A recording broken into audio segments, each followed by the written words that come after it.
بسم الله الرحمن الرحیم. اعمال و عملو و واجبات و نیابات حواله سره چې کس ته نیابات کې ونیسي جانشینۍ کې دي حواله سره څو نکتې ذکر کوم. هر یو کس د خپلو اعمالو خپله ذمه دار دی چې کله زنده دی خپل انجام کې پکار دی، بل کس یو ته وکړي ټیک نه دی واجباتو کې.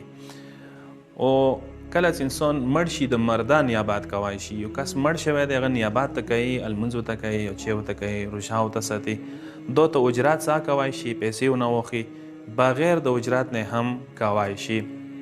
مستحب اعمالو کې نیابات کوله انسان د پاره جایزه ده، چاهے زنده وي هغه د پاره کوي، چاهے مرده وي.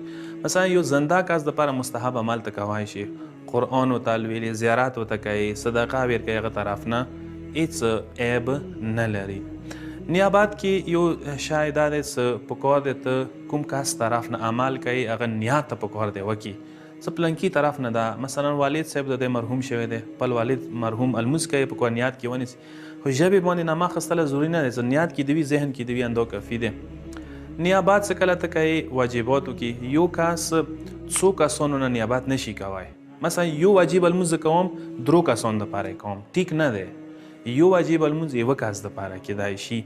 اما مستحب اعمالو کې علما اجازت ورکوي چې یو مستحب عمل دی څو کسانو دپاره ته کوای شي. مثلا یو وری زیارت ته وکړي د معصومینو اهل بیت مولا امام حسین زیارت کربلا کې کوي، لاس کسان شل کسان ته وکړي شاملوای شي. یو الموز ته کوي مستحب الموز د زیارت ولا ته سل کسان او کې شاملوای شي.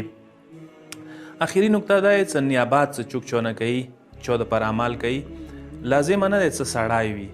مثلا یو ښځه سړي د پاره نیابات کوای شي، یو سړی ښځې نه پاره نیابات کوای شي. ښځې المنځونه دي سړی ورته کوي، پارک نه کوي، یا ای سړی المنځونه دي ښځې ورته کوي، فرق نه کوي، کوای شي. پروردګار عالم د موږ ته توفیق راکړي چې ای خلکو خصوصا والدینو که چیرې قضا عملونه وي هغوی د پاره هغه انجام کو. والسلام علیکم ورحمة الله وبرکاته.